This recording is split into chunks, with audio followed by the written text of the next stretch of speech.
साईनाथ महाराज की पार्थाय प्रतिबोधिता भगवता नारायणेन स्वयं व्यासेन ग्रथितां पुराणमुनिना मध्ये महाभारतम् अद्वैतामृतवर्षिणीं भगवतीम् अष्टादशाध्यायिनीम् अम्बा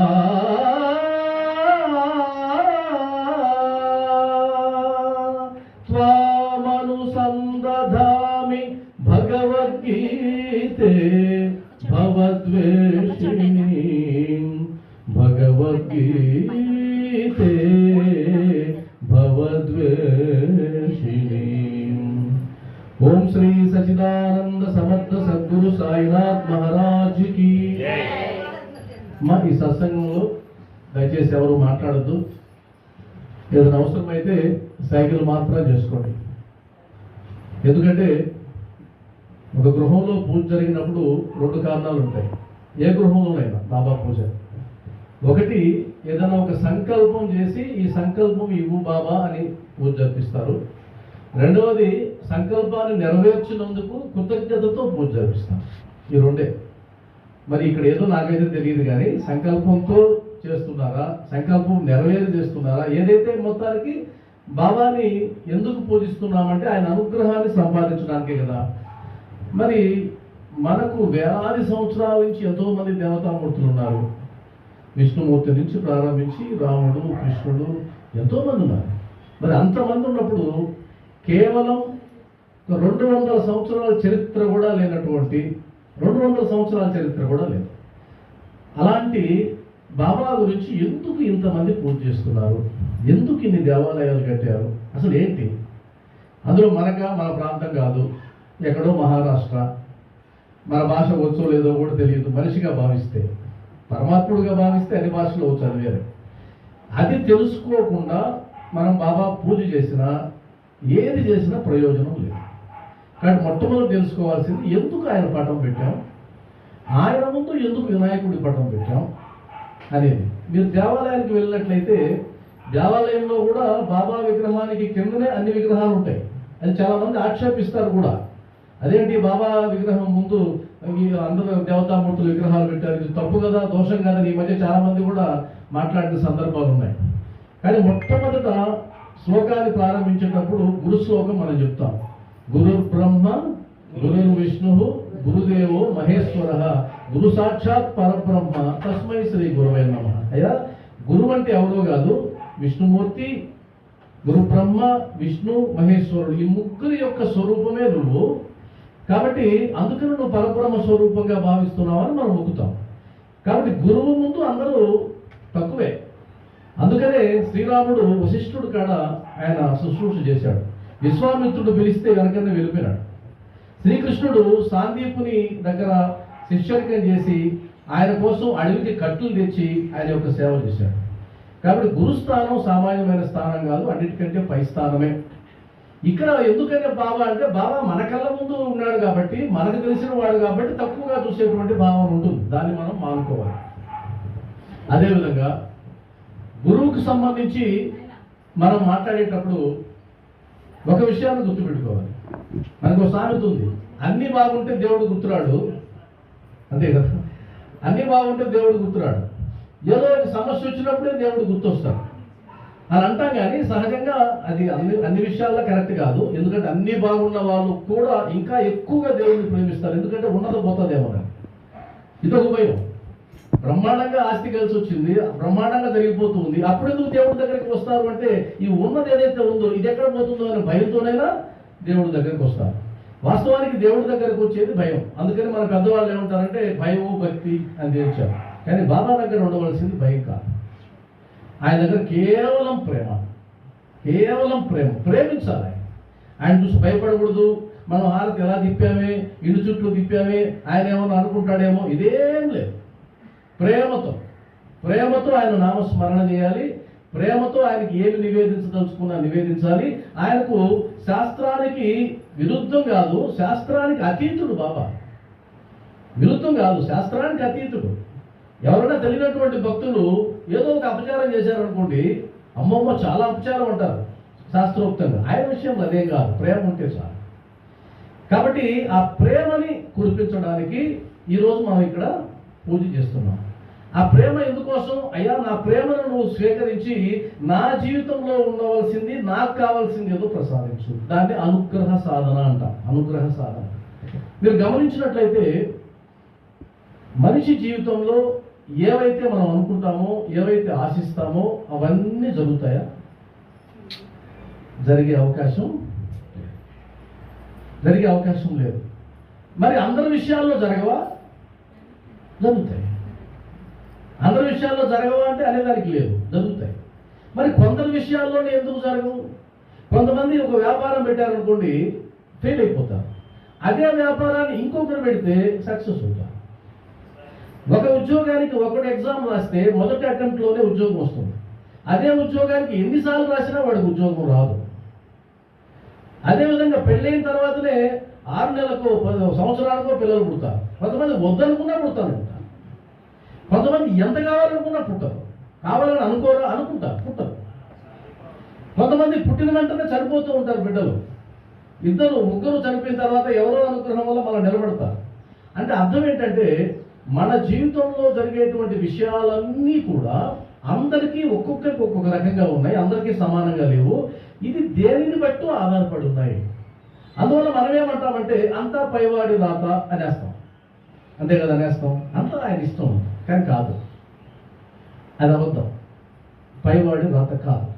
మన జీవితంలో జరిగే ఒడిదుడుకులన్నిటికీ కారణం పైవాడు కానే కాదు.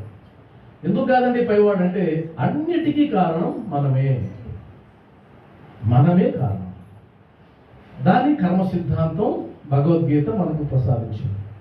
కర్మ సిద్ధాంతం గురించి మాట్లాడకుండా, పునర్జన్మ సిద్ధాంతం గురించి మాట్లాడకుండా హిందూ ధర్మంలో భక్తి అనేది లేదు. అసలు భక్తి భావనే లేదు.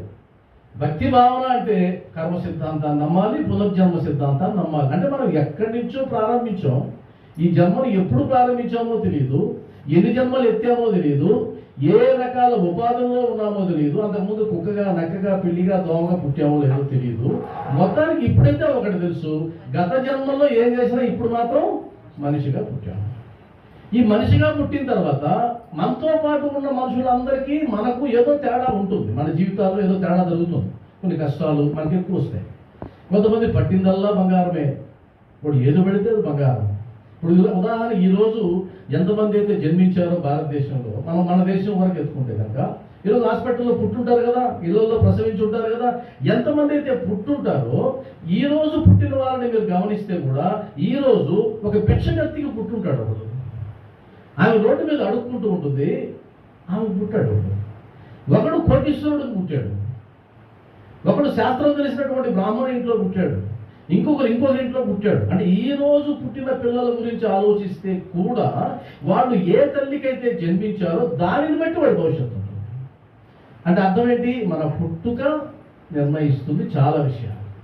మరి పుట్టుకతోనే అన్ని నిర్ణయించబడతాయా? కాదు. అబ్దుల్ కలాం గారు కూడా తక్కువ స్థాయిలోనే పుట్టాడు, కానీ అది చనిపోయేటప్పటికి ఎంతో పై స్థాయికి వెళ్ళాడు. అంటే అర్థం మన చేతుల్లో కూడా కొంత ఉంటుంది. దీన్ని బట్టి భగవద్గీత ప్రమాణంగా తీసుకుంటే కనుక మనం ఎప్పుడో ఈ ప్రయాణాన్ని ప్రారంభించాం. ఆ ప్రయాణాన్ని ప్రారంభించి ఈరోజు ఇక్కడికి వచ్చాం.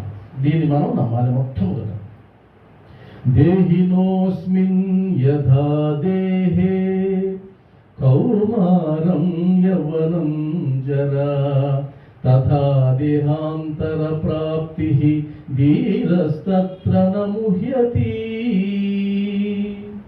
వాసాంసి జీర్ణాని యథా విహాయ నవాని గృహ్ణాతి నరోపరాని తథా శరీరాని విహాయ జీర్ణా అన్యాని సంయాతి నవాని దేహి నైనం చిందంతి శస్త్రాని నైనం దహతి పావకః న చైనం క్లేదయంత్యాపో న శోషయతి మారుతః న శోషయతి మారుతః జాతస్య హి ధ్రువో మృత్యుః ధ్రువం జన్మ మృతస్య చ తస్మాదపరిహార్యేర్థే నత్వం శోచితుమర్హసి నత్వం శోచితుమర్హసి.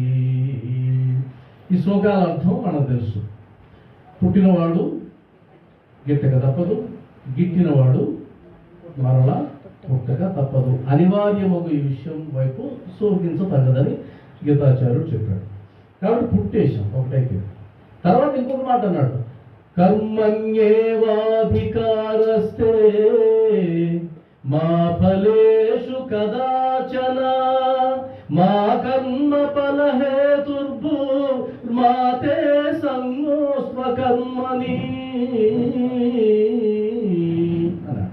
నాయన, కర్మ చేయడం వరకే నీవు, కర్మ ఫలితం నీకు సంబంధం లేదు.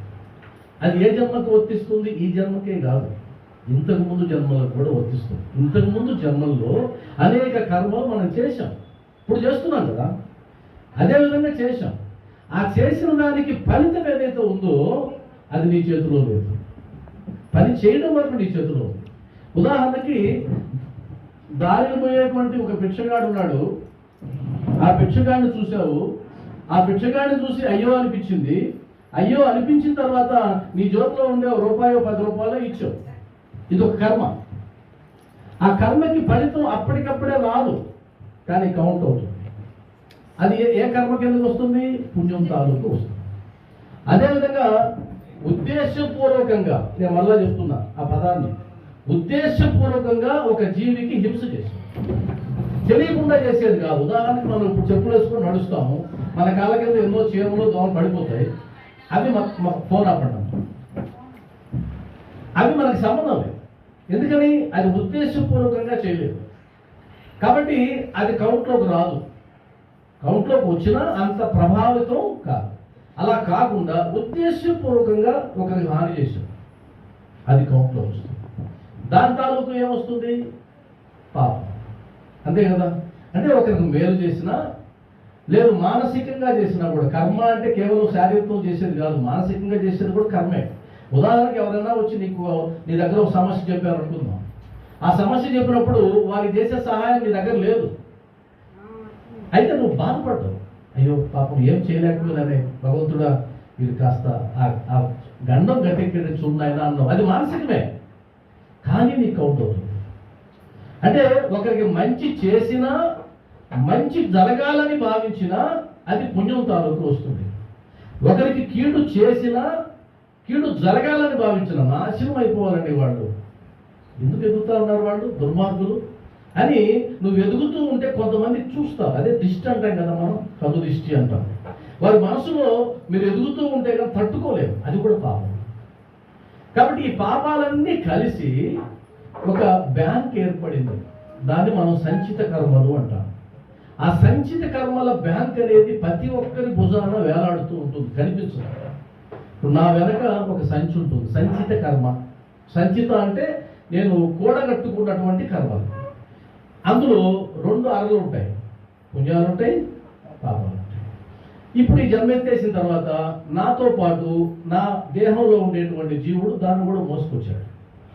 ఇప్పుడు ఆ పుణ్యాల తాలూకా ఫలితాన్ని ఎవరు వద్దన్నా వాడు అనుభవించి తీరుతాడు. వాడు మామూలుగా ఉంటాడు. మీరు గమనించండి, సొసైటీలో కూడా చాలా పేదరికంతో ఉంటాడు. సడన్గా 2-3 సంవత్సరాల కల్లా మారిపోయి ఉంటాడు. అవునా కదా? ఏదో ఒకటి వచ్చేసి ఉంటుంది వాడికి. అంటే అర్థం పుణ్యం స్టార్ట్ అయింది. లేదు, బాగా ఉన్నవాడు హఠాత్తుగా రోగాలు పడిపోతాడు, నష్టాలు పాలైపోతాడు, బాగుంటాడు. మన కళ్ళ ముందు చూస్తుంటే అమ్మాయి ఎంత బాగున్నారే అని. మరి ఉన్నటువంటి రోగం వచ్చేసింది, రాత్రికి రాత్రే వచ్చేసింది అనుకుందాం. ఒకవేళ అది ఎప్పటి నుంచో ఉంటుంది, మనం నిర్లక్ష్యం చేసినందువల్ల వస్తుంది. కానీ వచ్చింది అనుకుందాం, అప్పటిదాకా ఉన్నటువంటి జీవితం కాస్త తలకిందులైపోతుంది. ఇప్పుడు అది స్టార్ట్ అయింది, పాపకర్మ స్టార్ట్ అయింది. దీన్ని అనుభవించాల్సిందే. ఎందుకని? దాన్ని అనుభవించావు కదా, సుఖాన్ని అనుభవించావు కదా, ఆనందంగా అనుభవించావు కదా, డబ్బు వస్తుంటే ఆనందపడ్డావు కదా. ఇప్పుడు పోతుంటే కూడా ఆనందపడాలి. అది భగవద్గీతలో చెప్పింది. నువ్వు దాన్ని పట్టించుకోవడానికి లేదు, దీన్ని పట్టించుకోవడానికి నీ చేతిలో లేదు అది. మరి ఇప్పుడు ఎందుకు మనం ఈ పూజలు అంటే దానికి సంబంధించిన ఒక గురుగీత అనేటువంటి ఒక శాస్త్రంలో ఒక అధ్యాయంలో పార్వతీదేవికి ఈ ప్రశ్న వస్తుంది. ఆమె అడుగుతుంది పరమశివుడిని, అయ్యా కర్మానుసారంగా జీవులు తమ కష్ట సుఖాలను అనుభవించాలి, ఎందుకంటే అంత ముందు చేసుకున్నారు కాబట్టి. మరి అంతేనా, అనుభవించాల్సిందేనా, ఇంకొక అవకాశం లేదా అనంటే అప్పుడు ఆయన చెప్పినటువంటిది అవకాశం ఉంది. అదేంటి అంటే సద్గురువు యొక్క అనుగ్రహం ప్రసరిస్తే వారి కర్మ నాశనం కావచ్చు, కర్మ మారవచ్చు, లేదా ఆయన అనుభవించాలనుకుంటే అనుభవించేటట్టు చేయొచ్చు. ఈ 3 రకాల ఆప్షన్లు ఉంటాయి. అది ఇప్పుడు బాబాకి వర్తిస్తుంది. ఎందుకు బాబాకి ఇన్ని కోట్ల మంది పూజిస్తున్నారు అంటే మీరు శాస్త్రాలు పరిశీలించినా కూడా కర్మని మార్చే శక్తి దేవతామూర్తులకి లేదు. ఇది మనం చెప్పింది కాదు, శాస్త్రం చెప్పింది. వారి అనుగ్రహం ప్రసరిస్తుంది, కానీ నీ కర్మని నువ్వు అనుభవించకుండా తప్పించుకోవాలనుకుంటే అది సద్గురువు యొక్క వల్ల మాత్రమే అవుతుంది.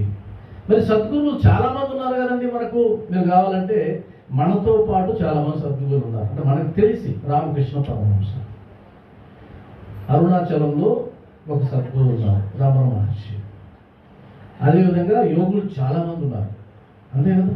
కానీ మీరు గమనిస్తే ఏ సద్గురువుకైనా ఒక దేవాలయం కట్టి ఆ దేవాలయంలో షోడశోపచారాలతో పూజలు జరుగుతున్నాయి.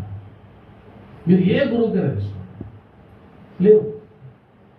కానీ ఈ సద్గురువుకు మాత్రమే దేవతామూర్తుల స్థానంలో అందరికంటే పై స్థాయిలో నిలబడి ఒక దేవతామూర్తికి ఏ విధంగా అయితే షోడశోపచారాలు చేస్తారో అవన్నీ జరుగుతున్నాయి. కోట్ల మంది వెళ్తున్నారు. కలియుగ దైవం వెంకటేశ్వర స్వామి తర్వాత అంత ప్రాభవం సంపాదించుకున్నటువంటి సద్గురుమూర్తి సాయినాథ్. ఇది మనం ఒప్పుకుంటాం కదా. కాబట్టి ఈయన అనుగ్రహం పొందితే అసలు నిజంగా జరుగుతుందా ఇవన్నీ అబద్ధాలు అంటే మనం కొన్ని ఎగ్జాంపుల్ చెప్పుకోవచ్చు. ఉదాహరణకి చంద్రాబాయి బోర్కర్ అనేటువంటి బాబా భక్తురాలు. చంద్రాబాయి బోర్కర్ మీరు కనుక చదివితే ఆయన చరిత్రని ఇదంతా తెలుస్తుంది. కొంతమంది భక్తితో ఉంటారు కానీ చదవరు, గ్రంథం ఉంటుంది కానీ చదవరు. అది పెద్ద దోషంగా మీరు భావించాలి. ఎందుకంటే మీరు బాబాని కొలవడం అంటే కేవలం భక్తి భావనతో కొలవడం మంచిదే. ఎప్పుడూ మీరు చదువు రానప్పుడు, మీరు చదువు రాదు, అక్షరాలు ఉన్నాయి, చదవలేరు, ఏం చేస్తారు పాపం? ఏం చేయలేరు. చదువచ్చు, బాబా మీద భక్తి ఉంది, గ్రంథం ఉంది, దాని వైపు దృష్టి పోదు. ఎందుకంటే కర్మ, ఆ కర్మ నాశనం కావాలంటే ఈ గ్రంథం చదవాలి. నేనైతే చాలామంది చెప్తాను చదవండి చదవండి చదవండి అని. చాలామంది సంవత్సరాల తరబడి చదవలేరు. దానిని నువ్వు బ్రేక్ చేసి కానీ చదివినట్లయితే ఆ ఫలితం అనేది 100% తెలుస్తుంది. మీరు కావాలంటే గమనించండి, చాలామంది దగ్గర గ్రంథాలు ఉంటాయి, చదవాలి. మీ దగ్గర గ్రంథం ఉంటుంది కదా, మీరు చదివేశారా? సచరిత్ర, సంతోషం. మీరు చదవాలి. సరే వదిలేద్దాం, మీ గురించి కాదు, జనరల్గా చెప్తున్నాను. కాబట్టి చంద్రాబాయి బోర్కర్ అనేటువంటి ఒక భక్తురాలు, అంటే బాబా వారు జీవించి ఉన్న కాలంలో, అంటే 100 ఏళ్ళు ముందు, అప్పట్లో కట్టుబాట్లు చాలా తీవ్రంగా ఉండేవి. ఇప్పుడు మీరు వచ్చినట్టుగా మహిళలు రాగలరా? అప్పట్లో రాలేదు. అప్పుడు మహిళా కట్టుబాట్లు చాలా భయంకరంగా. అప్పట్లో ఆమె పండరీపురం, బొంబాయి అంటే ఎంత దూరం, షిర్డీకి దాదాపు 300 కిలోమీటర్ల పైన. ఆయన వాళ్ళ హస్బెండ్ ఇంజనీర్, ఆయన బ్రిడ్జీలు, రైల్వేలో బ్రిడ్జీలు కట్టే ఆయన. ఆమెకు పాపం బాబా మీద భక్తి, అప్పట్లో భక్తి. ఇప్పుడు బాబాని ప్రేమించడం గొప్ప విషయం ఏం కాదు, ఎందుకంటే ఎక్కడ చూసినా దేవాలయాలు ఉన్నాయి, జరుగుతూ ఉన్నాయి. కానీ అప్పుడు ఎవరికి తెలియనటువంటి పరిస్థితుల్లో ఆయన ఉద్యోగ రీత్యా 5 నెలలు పోతే రాడు. అందువల్ల ఈ 5 నెలలు ఆమె బాబా దగ్గరకు వచ్చి బాబాని సేవిస్తూ ఉండేది. ఆ మహాతల్లి పుణ్యం ఏంటంటే బాబాకు నూనెతో దీపాలు వెలిగించిన లీల మీకు తెలుసు కదా, అది ఆమె కల్లారా చూసింది. గుడ్డపేలికలతో కట్టి ఆ పైన 3 దీపాలు వెలిగించి అక్కడ పడుకునేవాడు కదా బాబా. ఆశ్చర్యకరంగా ఆ లీలని ఆమె చూసింది. అలా ఆమె సేవిస్తూ ఉండేది. కానీ భర్తకి మాత్రం భక్తి లేదు. తమాషా ఫోన్ కొద్దిగా లోపలికి వెళ్దామా? ఓకే. కాబట్టి భార్యకు భర్తకు ఇద్దరికీ భక్తి ఉంటే వాళ్ళని పుణ్య దంపతులు అంటాం. చాలా మంది అనేస్తుంటారు పుణ్య దంపతులు అంటే వాళ్ళు కాదు. భార్యకు భర్తకు ఇద్దరికి భక్తి ఉండి ఇద్దరు భగవంతుని సేవిస్తుంటే వారు పుణ్య దంపతులు. భర్తకు ఉంది భార్యకు లేదు, అదొక నరకం, తెలుసు కదా. భార్యకు ఉంది భర్తకు లేదు, అదొక రకం నరకం, తెలుసు కదా. కాబట్టి ఆమె అదృష్టం ఏంటంటే ఆమె భర్తకు భక్తి లేదు. భక్తి ఉన్నా బాబాని అసలు ఇలాంటి గురువుల్ని వాళ్ళని నమ్మేవాడు కాదు. అలాంటి నమ్మనటువంటి భర్త ఉన్నా కూడా ఆమె వచ్చిన తర్వాత సేవిస్తూ ఉంది. ఆమె ఎప్పుడు ఏది కోరేది కాదు బాబాని. ఆ విధంగా చాలా లీలలు ఉన్నాయి ఆమె జీవితంలో. చివరికి ఆమె వేడుకునేది ఏంటంటే, బాబా నా భర్తకి నీ మీద నమ్మకం ఏర్పడేటట్లు చెయ్యి. ఆమె సొంతంగా ఏది కోరుకోదు. గురువు ఎలా ఉంటాడంటే గమనిస్తూ ఉంటాడు. వీడు ఏదైనా ఆశించి వస్తున్నాడా, లేదు నిస్వార్థంగా సేవ చేస్తున్నాడా గుర్తిస్తూ ఉంటాడు. ఒకరోజు బాబాని అడిగాడు, అమ్మా నీకేమైనా కోరిక ఉంటే కోరిక. అది కూడా ఎప్పుడు బాబా మహాసమాధి చెందే దగ్గరలో 1918లో. ఇంకా ఆయన తెలుసు కదా ఆయన వెళ్ళిపోతాడని. కాబట్టి ఎవరైతే ప్రేమిస్తూ ఉంటారో, ఇప్పుడు ఉదాహరణకి లౌక్యంగా కూడా చూడండి, ఒక కలెక్టర్ ఉన్నాడు అనుకోండి, కలెక్టర్ దగ్గర పనిచేస్తూ ఉంటాడు ఒక 4 సంవత్సరాలు. ఆ కలెక్టర్ వెళ్ళిపోతూ ఉంటే కనుక అప్పుడు దగ్గర ఉండేవాడిని పిలుస్తాడు, నీకు ప్రమోషన్ ఇచ్చాను, నీకు ఇంకోటి ఇచ్చాను అంటాడు, గుర్తుందా? అదే విధంగా ఇంక వెళ్ళిపోతున్నాడు బాబా. తల్లిని పిలిచాడు, అమ్మ నీకేమన్నా కోరుకుందా? ఆమన్న మాట ఏంటో తెలుసా, అద్భుతమైన మాట. బాబా నీకు తెలియదు ఏముంది అంటే అంత విశ్వాసం. నీ మనసులో కోరిక. ఉదాహరణకి మీరు ఇద్దరు కూర్చున్నారు, మీరు ఏ సంకల్పంతో కూర్చున్నారో తెలియదా? తెలియకుండానే ఆయన ఉన్నాడు అక్కడ. తెలియదు అనుకుంటే అది మూర్ఖత్వం. అసలు మీ మనసులో ఉండే సంకల్పం ఏంటో ఆయన తెలుసు, ఎందుకు చేస్తున్నారో తెలుసు, మనం చెప్పాల్సిన పనే లేదు. అప్పుడు ఆమెనింది, బాబా నీకు తెలియదు ఏముంది అని. అయితే నీ కోరిక తీరుతుంది లేపు అన్నాడు, అంతే. దానికి ఇంకో మాట లేదు. అప్పుడు ఆమెనింది, నా సంగతి పక్కన పెట్టు బాబా, తాత్యా కోతే పాటిల్ బయాజాబాయి ఎవరైతే బాబాకి నెత్తిన గంప పెట్టుకొని పోయి రొట్టె కూర పెట్టిందో మహాతల్లి, ఆ కొడుకు ఎంత దగ్గర బాబాకి అంటే అల్లుడు. ఆయన మామాని పిలిచేవాడు, బాబాని మామాని పిలిచేవాడు అల్లుడు. అలాంటి అనుబంధం ఉన్నటువంటి ఆయనకే 50 సంవత్సరాల పిల్లలు లేదు. అసలు మనం ఊహించగలమా? 24 గంటలు బాబాతో ఉండేవాడు, బాబాతో కలిసి నిద్రించేవాడు. ఒకరికొకరు కాలు చేతులు తగిలించుకునేవాళ్ళు. నిరంతరం శక్తిపాతం జరిగేది. అంటే కర్మ ఎంత గట్టిగా ఉంటుందో చెప్తున్నా. కర్మ సిద్ధాంతం సామాన్యమైనది కాదు. మరి అలా రోజు ఆయనతో శక్తిపాతం జరుగుతున్నా, మామాని పిలుస్తూ ఉన్నా, వాళ్ళ తల్లి ఆయన కోసం ఎంతో ప్రేమ చూపించినా 50 ఏళ్ళ వరకు బిడ్డలు లేరు. ఆయన ఆశలు ముగుచుకున్నారు. అప్పుడు ఈమె అడిగింది, తాత్యా సంగతి చూడు బాబా, తన గురించి అడగల. అప్పుడు ఆయన అన్నాడు, వాడికి నీకు ఇచ్చాను అని చెప్పి ఊరికి తీసుకొని ఇది 1, 2, 3 అని వదిలాడు. అందరూ చూస్తున్నారు, ఏది 50 ఏళ్ల తర్వాత 1, 2, 3 కష్టం కదా అని అనుకున్నారు. ఆమె నమ్మకం అంతే. 1918లో బాబావారు మహాసమాధి చెందారు. 1921లో ఆమెకేదో కడుపులో తేడా కనిపించింది. అంటే అప్పటికి ఆమె ముట్లుడిగే వయసు కదా, 51 సంవత్సరాలు అంటే సామాన్యం కాదు. అప్పుడు డాక్టర్ పురందరే అనేటువంటి భక్తులందరూ ఆమెను పరీక్ష చేసి, ఇంకా నీకు ఎట్టి పరిస్థితుల్లో పిల్లలు పుట్టరు తేల్చి పరీక్ష. అప్పుడు ఆమెకు బాబా చెప్పింది గుర్తుంది. బాబా వారు ఊది ఇచ్చి 1, 2, 3 అన్నారు కదా, ఇది బిడ్డే. వాళ్ళు అన్నారు కాదు, ఇది కణితి, ఈ కడుపులో పెరుగుతుంది. కానీ ఇది శాస్త్ర ప్రమాణం నేను చెప్పేది జోక్గా. ఆమె ఇంటర్వ్యూ ఉంది మాకు. ఎవరి ఇంటర్వ్యూ తెలుసా? చంద్రాబాయి ఇంటర్వ్యూనే ఉంది. చంద్రాబాయి స్వయంగా మాట్లాడింది ఉంది. ఆమె 1987 దాకా ఉంది. కాబట్టి అందరూ అన్నారు, వాళ్ళ అత్తగారు వాళ్ళ ఆ కుటుంబ సభ్యులందరూ అన్నారు, అమ్మ నీ ప్రాణానికి ప్రమాదం, నీ ఇంత మూర్ఖం ఉండకూడదు, బాబా మీద అంత పిచ్చి ఉండకూడదు. డాక్టర్లు చెప్తున్నారు కదా నీకు కణితని, నువ్వెలా దీన్ని ఉంచుకుంటావు? అలానే ఉంచుకున్నావని చచ్చిపోతావు. అది ఎంతమంది చెప్పినా లేదు, నా బాబా చెప్పాడు. మీకే తెలుస్తుంది గడ్డో పెట్టో అని. ఆమె అందరినీ వదిలేసి ఆమె ఊదిని మాత్రం సేవించి మంచినీళ్ళు తాగేసి అలా గట్టిగా ఉండిపోయింది. 9 నెలల తర్వాత కడుపు పెరుగుతూ ఉంటే భయపడిపోయారు, చచ్చిపోతుంది మనిషి. కానీ ఆశ్చర్యంగా బిడ్డ పుట్టాడు. మగ చప్పట్లు కొట్టుండే ఒకసారి బాబా. అదే సమయంలో తాత్యాలు కూడా బిడ్డలు పుట్టారు. అదే సమయంలో తాత్యాలు కూడా బిడ్డలు పుట్టారు.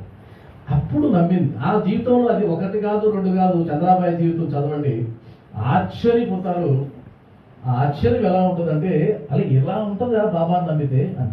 దీన్ని బట్టి మనకి ఏమర్థమైంది, ఆమె కర్మలో సంతానం లేదు, కానీ బాబా వారు దాన్ని మార్చారు. అది మరి అనుకోవచ్చు, అది ఎప్పుడో జరిగిందండి, అది గ్రంథస్థమైంది, ఇప్పుడు జరుగుతున్నాయా అంటే నేను ఇప్పుడు జరిగింది చెప్తాను. నాయుడుపేటలో సాంబమూర్తి గారు ఉన్నారు. ఆయన కోఆపరేటివ్ సొసైటీలో ఎంప్లాయ్, కోఆపరేటివ్ బ్యాంక్ అక్కడ ఎంప్లాయ్.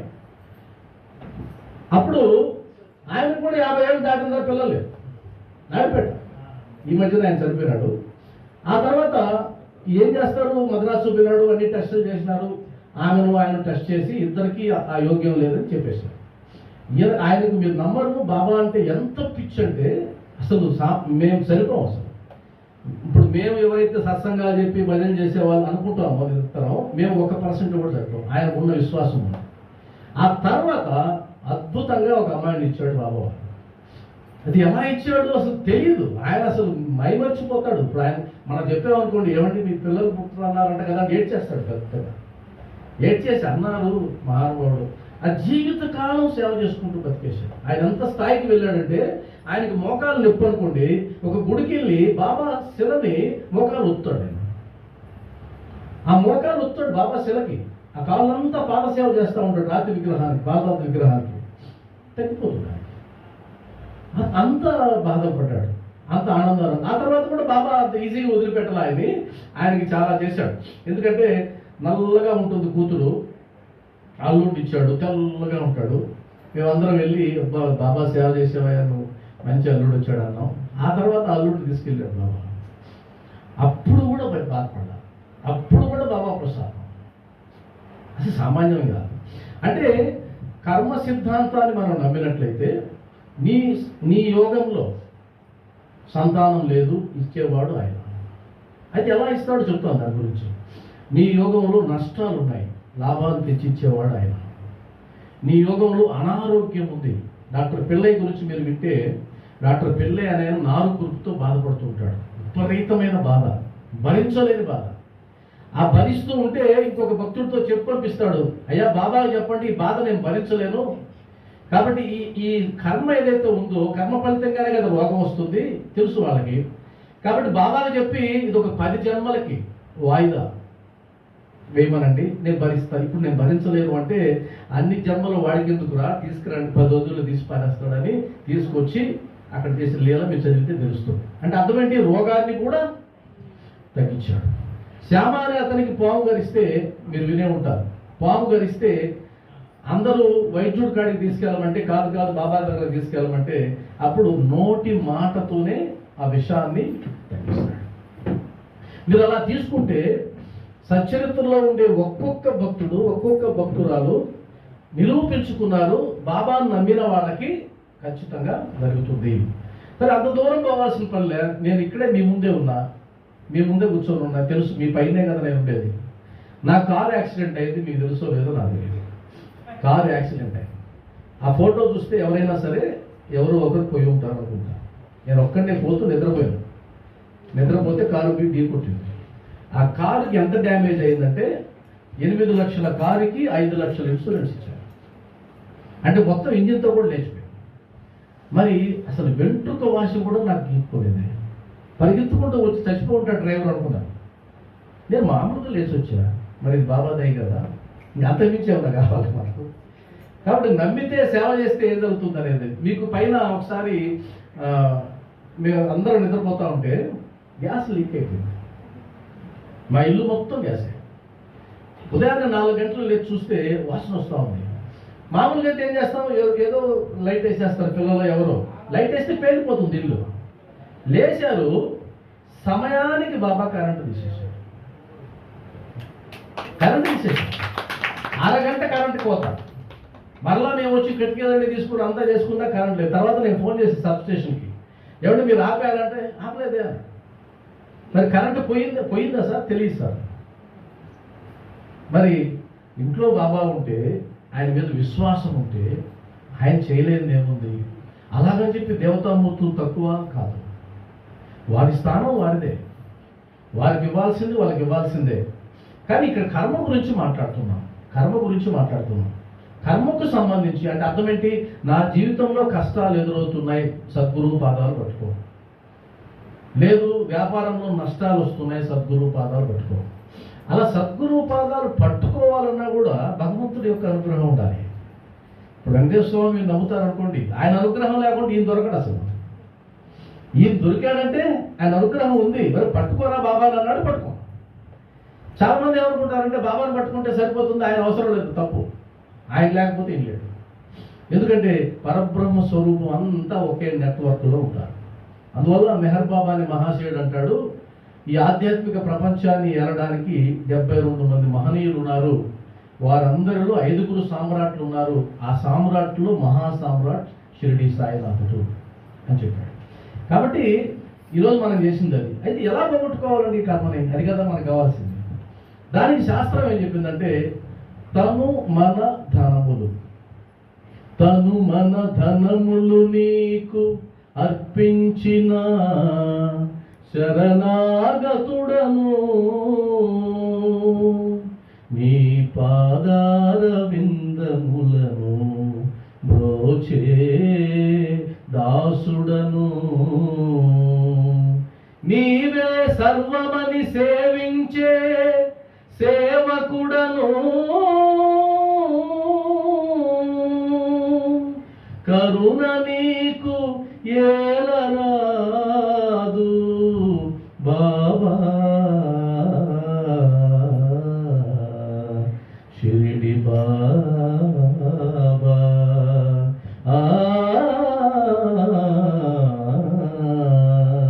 ఎంత పిలిచినా పలుకవురా సాయి దేవా, ఎంత వేడినా రావెందుకురా, ఎంత వేడినా రావెందుకురా, షిరిడి దేవా సాయి దేవా, షిరిడి దేవా సాయి దేవా, ఎంత పిలిచినా పలుకవురా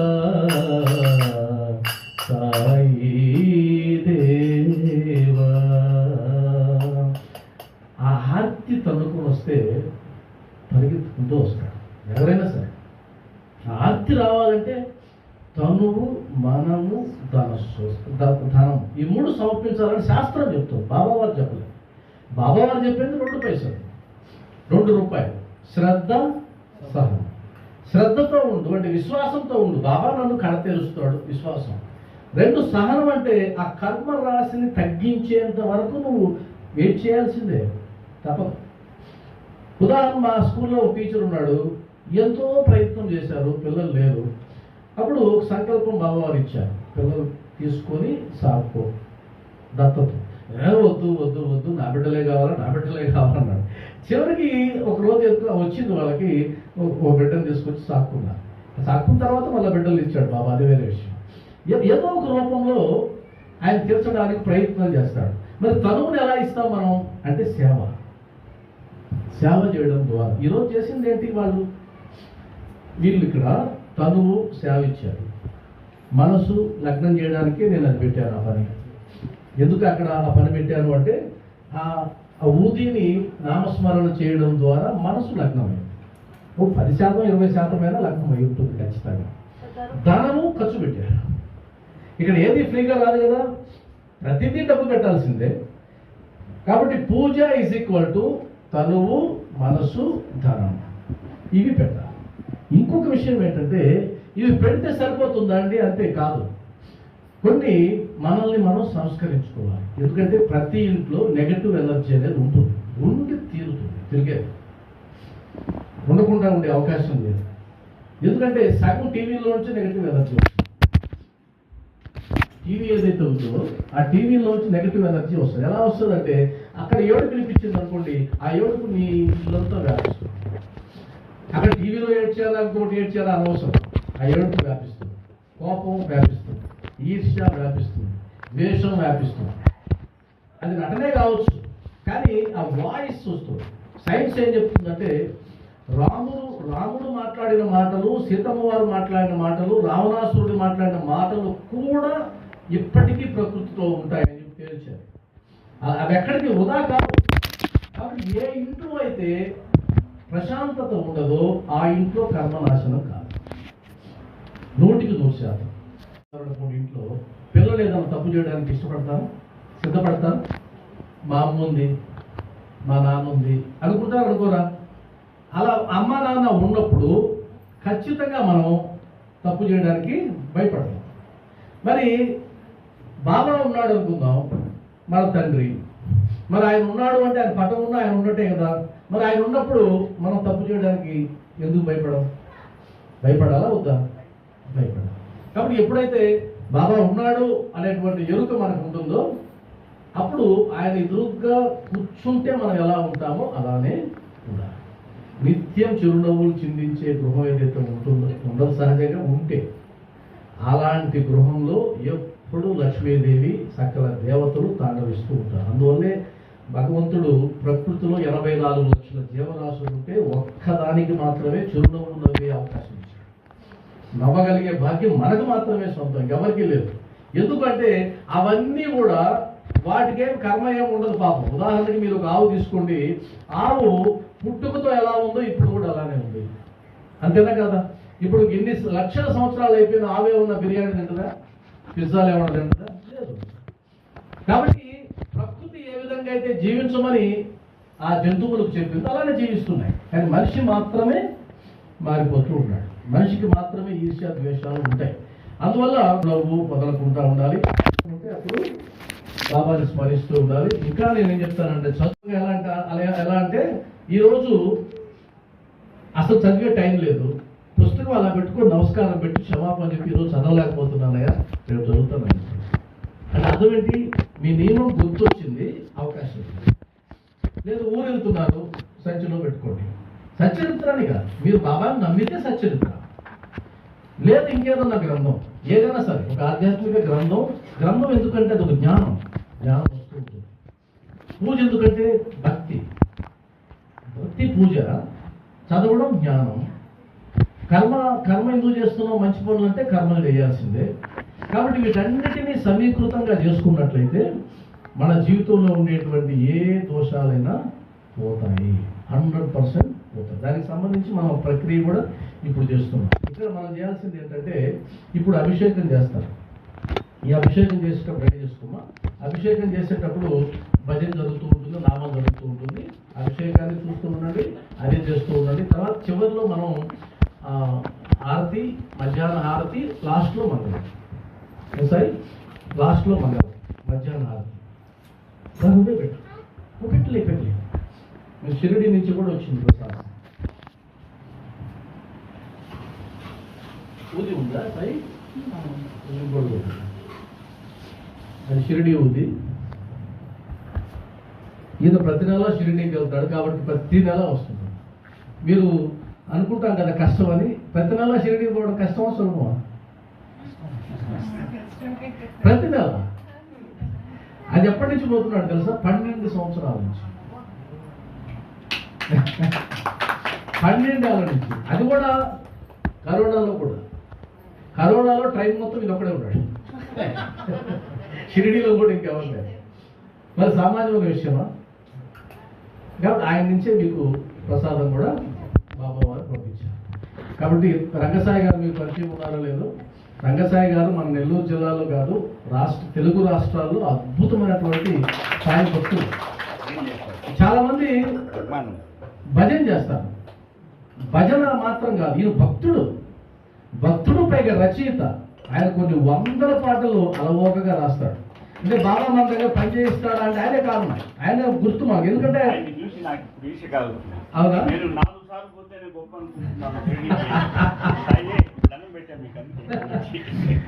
కాబట్టి ఆయన సామాన్యుడు కాదు. ఆయన నిన్న షిరిడి నుంచి వచ్చాడు.